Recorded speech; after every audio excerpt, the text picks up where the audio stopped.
At 6 in the evening, the cold air was numbing. Poor Jessica Sandy knew not what was coming. A gust in the wind blew change in the air and rustled the curls in Miss Jessica's hair. She'd spent so much time getting primped for this date and had not foreseen the large twist in her fate. She sat in the coffee shop while it was closing in shock of the breakup that Mark was proposing. He sat right across from her, calm and collected, not smiling at all, which was quite unexpected. With shoulders laid back and eyes cold as stone, he delivered his speech in a passionless tone. You see, young Mark stated, it's not you, it's me. I can't deal with commitment for long. So you see, I think we should end this right here and right now, because if it could work, well, I just don't see how. It might just be best if you'd see other guys. Young Jessica's eyes grew wide in surprise. It's just been 4 days. Oh, I don't understand, she said while her coffee cup shook in her hand. I thought what we had was too special to waste. I don't see a reason to end with such haste. We might have developed a stronger romance. Why throw it away and not give it a chance? I've done nothing wrong, and it seems quite oblique to hit it, then quit it in less than a week. My mind is made up, Mark replied without caring. And give second thought to those clothes that you're wearing.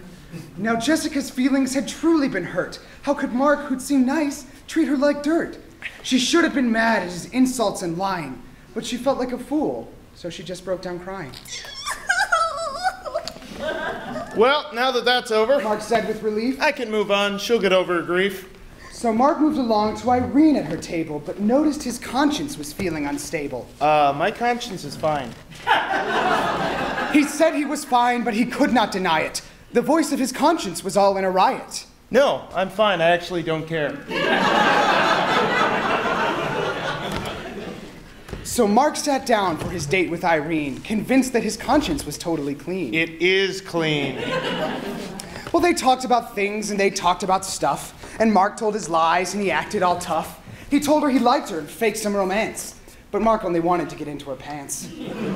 Meanwhile, the tears of Miss Jessica Sandy continued, but Mark told himself he was dandy. And Irene believed all the lies Mark had told her, and this got him feeling a little bit bolder. I like you, he said with a smile on his face. Let's go somewhere else, perhaps back at my place. Sounds great, said the poor, unexpecting Irene. I think we connect, if you know what I mean. He'd done it again. Mark knew how to pick him. This pretty Irene girl would be his next victim. He now was quite sure he'd get action tonight. But something about it just didn't feel right. What? He thought more about it. He thought more about it and it didn't feel clean. So he decided to cancel his date with Irene. I'm not gonna do that. He knew he was wrong and he knew what was right. He told her she couldn't come with him that night. Oh, you are so full of it. I'm gonna get action tonight and you're not gonna stop me. Mark knew he had to apologize soon, but meanwhile he was hit in the back with a spoon.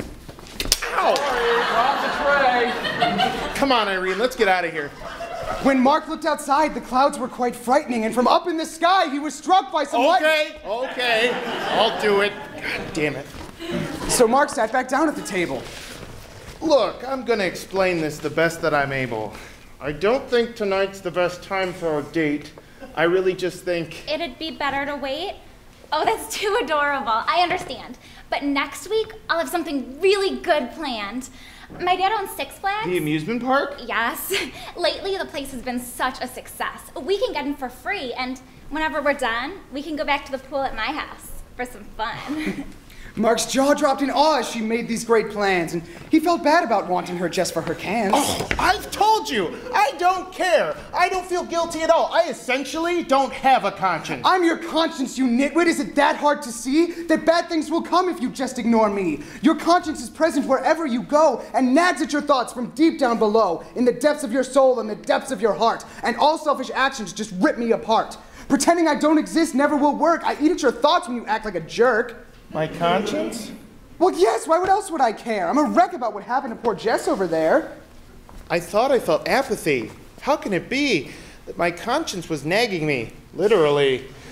It's no good when my conscience and I are at war. I must fix it, because I can't take it anymore. When you feel like you're sick of this internal fight, your conscience can tell you how to make it all right. Okay, but how can I not feel so mean for plotting the ploy I planned for Irene? One step at a time. You'll have to confess so you don't stomp on her like you stomped on poor Jess. Okay, said Mark as he turned to the girl. I guess I can give this whole truth thing a whirl. Irene, there's something that I need to say. What is it, Mark? Oh, please don't tell me you're gay. No, Irene, no, that's not it at all. I almost just used you, but I didn't have the gall. I found out you were a great person instead. Though at first I just wanted to get you in bed. Well, that hurts me a little, I'm not gonna lie. Young Mark turned away with a tear in his eye. Okay, that's an exaggeration. No, it isn't. You just wanted to rhyme. Nothing. Continue. I feel disappointed, but you're honest. Therefore, I'm going to forgive you this time. And what's more, almost all guys are like that. At least you admit it. You told me the truth, and I'm glad that you did it. So we're on for next weekend? Mark wondered. I guess. Pick me up at 3:30. Here's my address. She took out some paper and scribbled it down.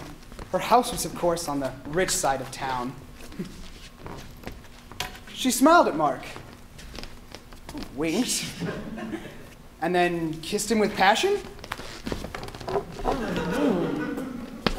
Nice. And walked out the door in a womanly fashion.